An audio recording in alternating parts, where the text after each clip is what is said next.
உங்கள் எல்லாருக்கும் நான் என்னுடைய மரியாதையை தெரிவிச்சுக்கிறேன். அஸ்ஸலாமு அலைக்கும் வரஹ்மத்துல்லாஹி வபரகாத்துஹு. எல்லாருக்கும் நான் என்னுடைய ரமலான் வாழ்த்துக்களை தெரிவிச்சுக்கிறேன். ரமலான் முபாரக்.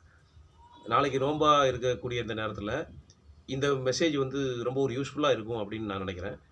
என்ன அப்படின்னா, ரமலான் மாதத்தில் அந்த ஒரு மாதத்தில் மட்டும் சில பேருடைய அந்த டைமிங்ஸ்லாம் ரொம்ப ஒரு மாதிரி விசித்திரமாக இருக்கும். ராத்திரியில் வந்து ஜங்க் ஃபுட்லாம் சாப்பிட்டு ரொம்ப நேரம் உட்காந்து பேசிக்கிட்டு, இல்லை கடற்கரைக்கு போகிறது, பசங்கள்லாம் வந்து பைக் எடுத்துகிட்டு கடற்கரைக்கு போகிறாங்க. அதுக்கப்புறம் தூங்குறதுக்கு ரொம்ப லேட் ஆகுறாங்க. சில பேர் வந்து அப்படியே தூங்காமல் அது சஹர் வரைக்கும் ஆயிடுது. 3, 3:30 மணி ஆயிடுது. சஹர் வச்சுட்டு திருப்பி மறுநாள் காலையில் வந்து மத்தியானம் 1 மணி 1:30 மணி வரைக்கும் தூங்குற மாதிரி இருக்கிறீங்க. நோன்பை பொறுத்தவரைக்கும் இந்த மாதிரி ஒரு விஷயங்களை நீங்களா ஏற்படுத்திக்கிட்டு இது மாதிரி நீங்கள் செய்ய வேணாம் அப்படிங்கிறத நான் கேட்டுக்கிறேன். அன்றாடம் நீங்கள் எத்தனை மணிக்கு தூங்குவீங்களோ, ஒரு 10 மணிக்கு தூங்குறீங்க, இல்லை 9:30 மணிக்கு 9:30 10ங்கிறதெல்லாம் சில பேருக்கு ரொம்ப ஒரு ஆச்சரியமாக இருக்கும். மற்ற நாட்கள்லேயே வந்து அவங்க 11 மணி 11:30 மணி அந்த மாதிரி 12 மணிக்கெலாம் தூங்குற ஆள்கள்லாம் இருக்காங்க. 3 மணிக்கு தான் நாங்கள் தூங்குறோம் அப்படிங்கிற மாதிரி சொல்கிற ஆள்கள்லாம் கூட நான் கேள்விப்பட்டிருக்கிறேன். காலைல 9 மணிக்கு நாங்கள் மறுபடியும் எந்திரிக்கிறோம், 10 மணிக்கு எந்திரிக்கிறோங்கிற மாதிரி. ஸோ அது மாதிரி ஒரு விஷயங்கள்லாம் நீங்கள் செஞ்சீங்கன்னா அது ரொம்ப உங்கள் ஹெல்த்தை பாதிக்கும். இந்த நோம்புங்கிறது வந்து என்னென்னா, உங்களுடைய அந்த ஒரு என்ஜினை புதுப்பிக்கிறதுக்கு தான்.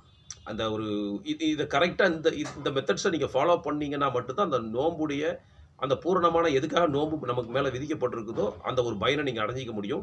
இல்லைனா உங்களுக்கு உடம்பு தான் ரொம்ப ரிப்பேர் ஆகி போயிடும்.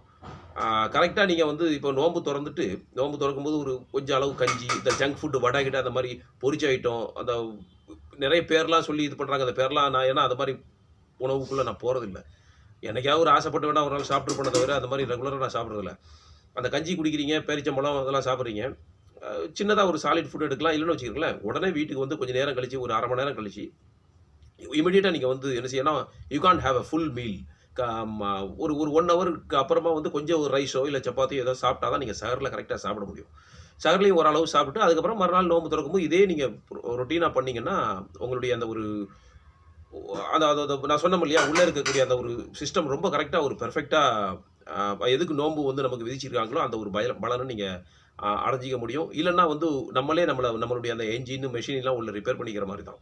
அதனால் அந்த நோம்பு நேரத்தில் ரொம்ப லேட்டாக தூங்குறது, சஹர் வரைக்கும் இது பண்ணிவிட்டு, இல்லைனா சஹருக்கு கொஞ்சம் நேரத்துக்கு முன்னாடி ஒரு 12 மணி 1 மணிக்கு அந்த மாதிரி தூங்கிட்டு கொஞ்சம் நேரத்தில் எந்திரிச்சு திருப்பி சஹர் வச்சுட்டு மறுநாள் லொஹர் வர தூங்குறது வந்து என்னதுன்னா, இது ஒரு மாபெரும் அறியாமல் இந்த விஷயத்தில் கரெக்டாக நடக்கிறவங்கள பார்த்து இந்த மாதிரி தவறான ஒரு டைமிங்கில் தூங்குறாங்க பாருங்கள். இவங்க ஒரு மாதிரி ஏளனமாக பண்ணுறது. என்னமோ அவங்க தான் கரெக்டாக அந்த நோம்புடைய இதெல்லாம் ஃபாலோ பண்ணுற மாதிரியும், மற்றவங்களாம் வந்து இது வந்து கலிகாலம் அப்படி தான். யார் பெர்ஃபெக்டாக இருக்காங்களோ அவங்கெல்லாம் வந்து தவறாக பார்க்கப்படுவாங்க. இந்த மாதிரி ஒரு தவறான விஷயங்களில் ஈடுபட்டு இருக்கவங்க வந்து அவங்க தான் கரெக்டாக இருக்கிற அப்படிங்கிறது மாதிரி இது பண்ணுவாங்க. அது ஒன்றும் பண்ண முடியாது. நாளைக்கு மறுமையில் தான் தெரியும் யார் கரெக்டான ஒரு விஷயத்தை ஃபாலோ பண்ணால், யார் வந்து தவறான ஒரு விஷயத்து பக்கம் நின்னா அப்படிங்கிறது.